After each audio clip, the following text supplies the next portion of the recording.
আসসালামু আলাইকুম। সুপ্রিয় দর্শক মণ্ডলী, মেয়েদের ক্যারিয়ার। সুপ্রিয় দর্শক মণ্ডলী, আমাদের মা বোন যারা বাংলাদেশে আছেন তাদের ক্যারিয়ার বিষয়ে আমি কিছু কথা বলতে চাই খুব সংক্ষিপ্ত আকারে। এ সকল বিষয়ে বিস্তারিত বলতে গেলে অনেক লম্বা সময় প্রয়োজন হয়। তো রাফভাবে নোট করা ছাড়া আমি কিছু কথা বলতে চাই। আমাদের মুসলিম সোসাইটি, আমাদের মুসলিম দেশে আমরা যেটা দেখতে পাই, আমাদের মা বোনেরা যারা ক্যারিয়ার গঠনের জন্য তারা একাডেমিক ডিগ্রি অর্জন করেন, চাকরি করেন, তাদের সম্পর্কে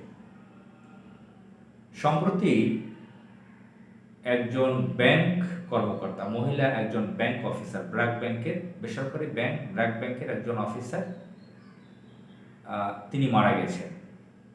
আমি গতকাল রাত্রে অনলাইনে কয়েকটি পত্রিকায় খবরটি পড়লাম। তিনি একসময় একটি বেসরকারি টেলিভিশন চ্যানেলে সংবাদ উপস্থাপিকা ছিলেন, নিউজ প্রেজেন্টার ছিলেন।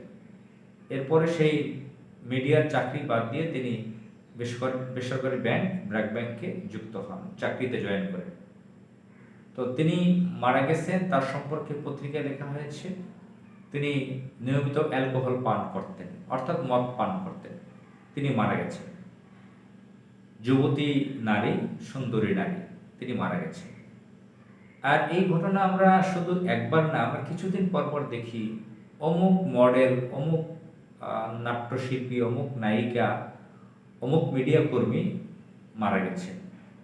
তাদের অধিকাংশের বয়স থাকে তরুণ বয়সে, তারা মারা যান। কেউ নিজেকে নিজে শেষ করে দেন,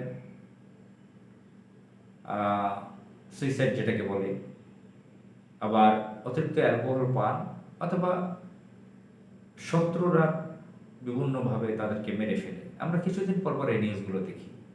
তো যাই হোক, এই মিডিয়া ফিল্ম এগুলোর ব্যাপারেও আলাদা কথা বলা যায়, এপিসোড করা যায়, কন্টেন্ট করা যায়, সে বিষয়ে অন্য একদিন বলবো। আমি আমাদের মা বোনদের ক্যারিয়ার নিয়ে যে কথা বলতে চাই সেটা হচ্ছে, আমাদের গ্রামে, মফস্বল, আমাদের ঢাকা সিটিতে আমরা যেটা দেখি, ক্যারিয়ার গঠন করার জন্য আমাদের মা বোনেরা, আমাদের অনেক মায়েরা তাদের কন্যা সন্তানকে তাদের পিতারা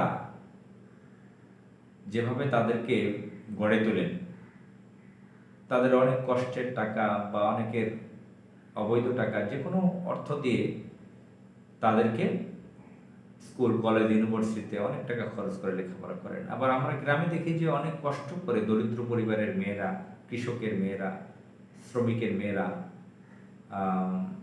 পাস কোর্স, ডিগ্রি পাস করেন বা অনার্স মাস্টার্স করেন। তাদের স্বপ্ন তারা একটা চাকরি করবে। তো তাদের অধিকাংশে দেখা যায়, আমাদের এই নামে মাত্র মুসলিম দেশ হলেও আমাদের যে কর্মস্থলগুলো, দেশের ইনস্টিটিউটগুলো, এগুলো নারীদের জন্য চাকরি করার জন্য উপযুক্ত পরিবেশ এখানে নেই। তো আমাদের কৃষকের মেয়েরা, শ্রমিকের মেয়েরা, মফস্বলের মেয়েরা, অজপরা গায়ের মেয়েরা, অনেক সতী সাধ্বী মেয়ে, অনেক সুন্দরী মেয়ে বা ভালো চরিত্রের মেয়েরা, তারা একাডেমিক ডিগ্রি অর্জন করে তাদের বয়স বাড়িয়ে ফেলেন, তারা বিয়ে করেন না, চাকরি করবেন। এই করতে করতে তারা অনেকে পাচ্ছেন না চাকরি, আবার হচ্ছে না তাদের বিয়ে। এভাবে বাংলাদেশে লক্ষ লক্ষ বলা চলে নারীরা আছে যাদের কোনোটাই হয় না, না হয়েছে চাকরি, না হয়েছে বিয়ে। তাদের ফার্টিলিটিও শেষ হয়ে গেছে, শেষ হয়ে গেছে। অর্থাৎ নারীদের নির্দিষ্ট সময় থাকে সন্তান জন্মদানের। তাদের যে ফার্টিলিটি, বাচ্চা হওয়ার যে পজিশন,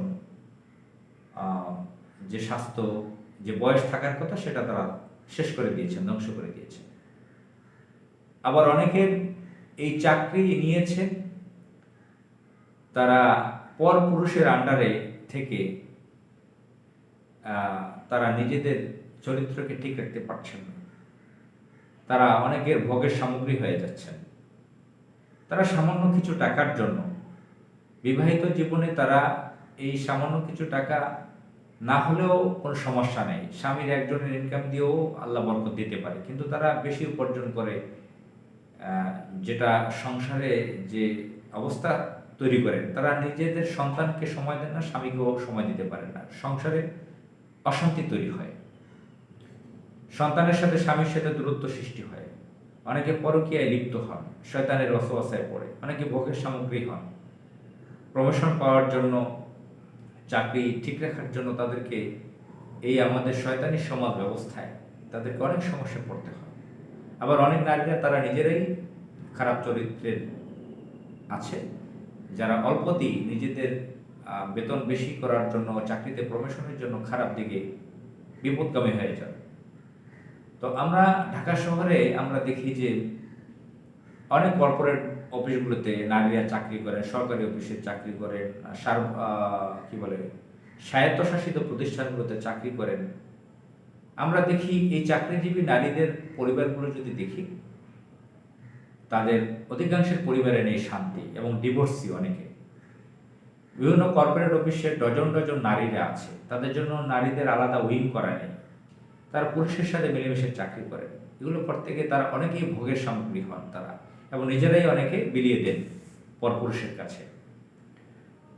তো অনেক অফিস, বড় বড় কোম্পানি দেখা যায় যে 50 জন নারী অফিসার থাকলে তার মধ্যে হয়তো 40 জনই থাকে ডিভোর্সি, এবং বাকি 10 জনের সংসার ভালো যায় না। তো এবং অনেকেই ভোগের সামগ্রী হিসেবে বিভিন্ন হোটেলে চলে যান, বড় বড় কর্মকর্তার, CEO, MD, chairman, director, executive director, বড় বড় কর্মকর্তার অধীনে যখন নারীরা, সুন্দরী নারীরা চাকরি করেন, তারা বিভিন্নভাবে প্ররোচিত করেন, লোভ দেখিয়ে তারা কক্সবাজার নিয়ে যান, তাদের মদ পান করা শিখান, অ্যালকোহল খাওয়া শিখান। এগুলো ঢাকার বিভিন্ন হোটেলে যান, থাইল্যান্ড, সিঙ্গাপুরে যান, অন্যান্য দেশে মালদ্বীপে ঘুরতে যান, বা ইউরোপে নিয়ে যান। বড় বড় অফিস বুঝে, বড় বড় কর্মকর্তা, বড় বড় অফিসগুলোতে তো অনেক টাকা আছে, অর্থ আছে, তারা ইউরোপ আমেরিকাতেও নিয়ে যান অনেকে।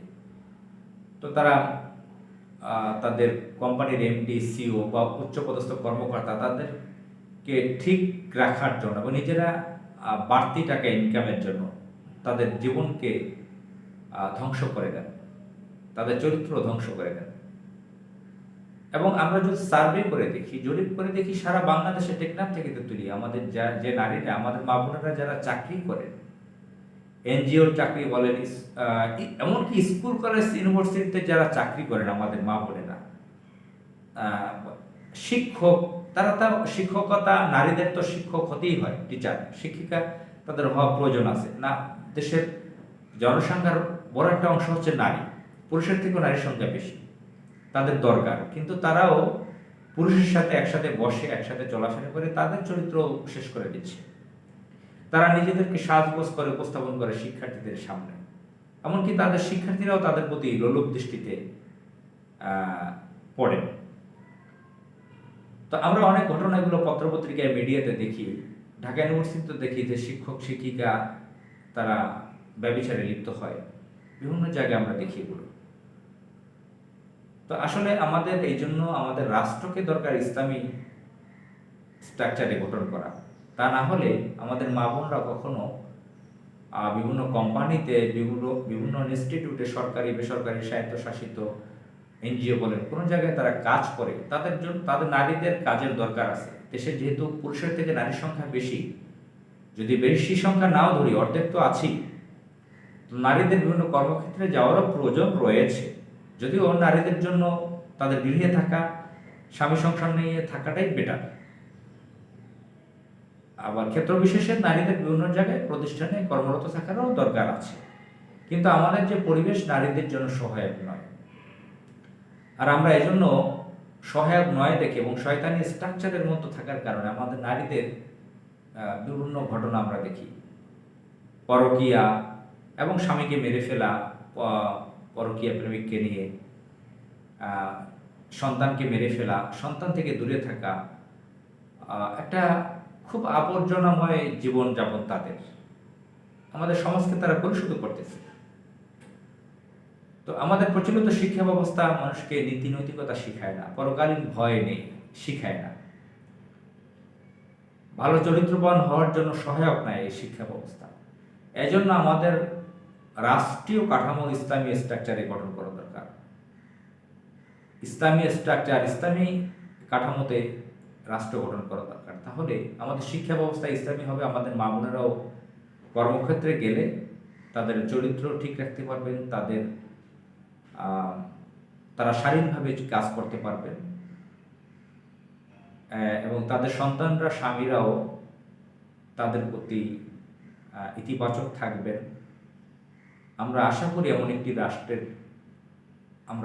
রাষ্ট্র আগামীতে পেতে পারি। সেজন্য আমাদের সকলকে কাজ করতে হবে। আসসালামু আলাইকুম।